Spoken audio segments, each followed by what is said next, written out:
How we going, guys? Mick here from Not Cartel, back another kick-ass beer review. Tonight I'm reviewing the Bachuss Brewing Company's Timmy Ho's Double Double Coffee Milk Stout, 375ml can, 6.3% ABV, 1.9 standard drinks. Best before the second 2023. It's got a bit of date to it there. 18 for the second, 21 is the packaging date. This is batch number 10465. Does contain caffeine, of course it will, with coffee in it. Hops, yeast and malt, obviously. Can statement. Located in Brisbane's Bayside suburb of Capalaba. Is that how you say it? Capalaba?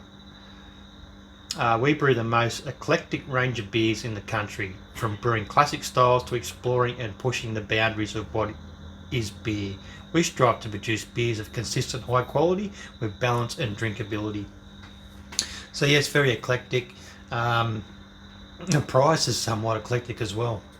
My only small gripe about the Bachuss Brewing Company beers, local here in Newcastle, my favourite shop, Lambton Botlow, we have seen prices ranging from $20 a can down to, I think it was about 15, maybe 13 for one of them. The range has expanded, so I think they had like about 4 to start with, and then expanded to around about 5 or 6 now. So all varying prices. This one not too bad. I think from memory, $15 a can.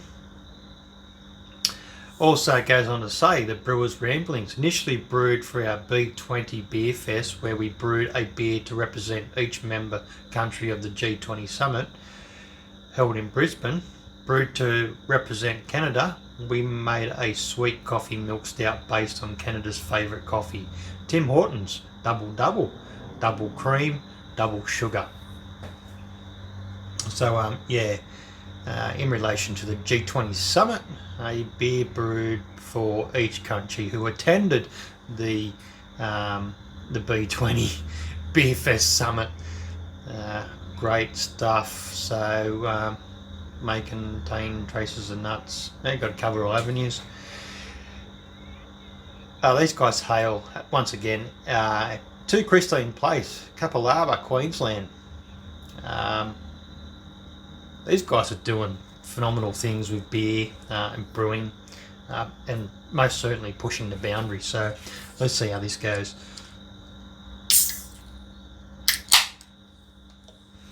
Not going to smell the can. Don't want to smell the can.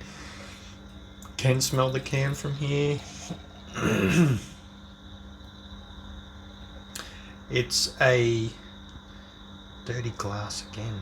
I don't know what the fuck's going on in there. Well, I absolutely buffed the shit out of that. I'm having a few dramas with my glasses at the moment. Okay, so it's definitely dirty. It's not going to do it justice, but appearance doesn't look that good in the glass because the glass is dirty, but sort of 3/4 finger head. Aroma, coffee. Can't smell much past the coffee. It's all coffee, and those bubbles are starting to disappear now, which is good. So taste, appearance, yeah, it's dark. It poured sort of kind of light to start with. I think this would be even better if it was in a imperial. Only 6.3%. I think I read the label wrong. I'm thinking it was like 8.3%. The lighting in the fridges there at Lambton has deceived me. Thought I was getting a Bachuss beer for a good price at 8.3%, but being 6.3, that's still good. Oh.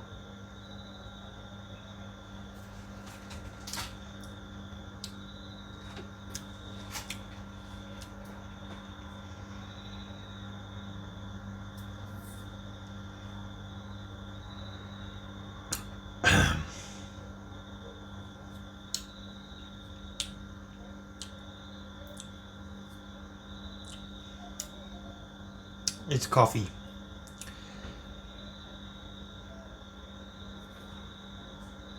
It doesn't really come across as a milk stout to me.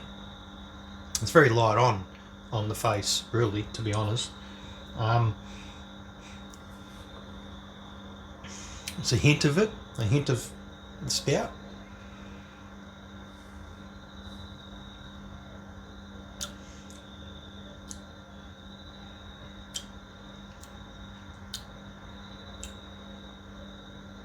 It's sweet, like it should be,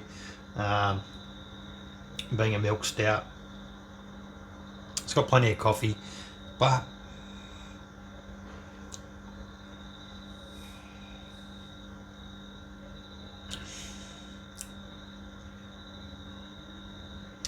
there's a bit of trickery involved in this one. I think what it is they've gone sort of really light on with a malt profile and a slight bit of coconut as well, and a little bit light on with the hops as well. And they've really pushed the coffee boundary in this particular beer. What would be interesting is the guys. I know there's one particular brewery that does it when they make a coffee beer, particularly a milk stout.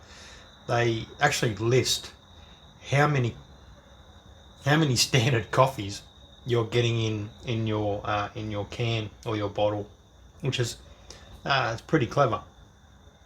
So not only are they putting down by law the alcohol volume and the standard drinks volume, they are just cleverly putting in the amount of coffee. Well, what's considered a shot of coffee has a certain level, so it's also one of those things. It gains a level of expectation for those who are heavily involved in the barista side of things would know. There's a bit of a science in the barista as well. So when you bring the two together, both being brewed, just like brewed teas and brewed coffees, it's quite a clever element, quite a clever thing to be adding to your packaging, and that's a whole new level when it comes to brewing beer. Am I blown away by it? Not for $15 a can, I'm not. But does it stand out from the other milk coffee stouts that I've had? Yes, it does, because it pushes a different boundary for me, and everyone's palates are different, so I wouldn't expect everyone to have the same perception or opinion on this particular beer. But for me, I really expected it to have a bit more of a mouthfeel, a bit more of a coating going on in the way of the roast and the malts that could come through, and still have a pretty significant amount of coffee flavour. But it's like I said, from the first whiff of the aroma, I knew I was getting coffee, and I think that coffee's hitting me now, because I'm just going. Anyway,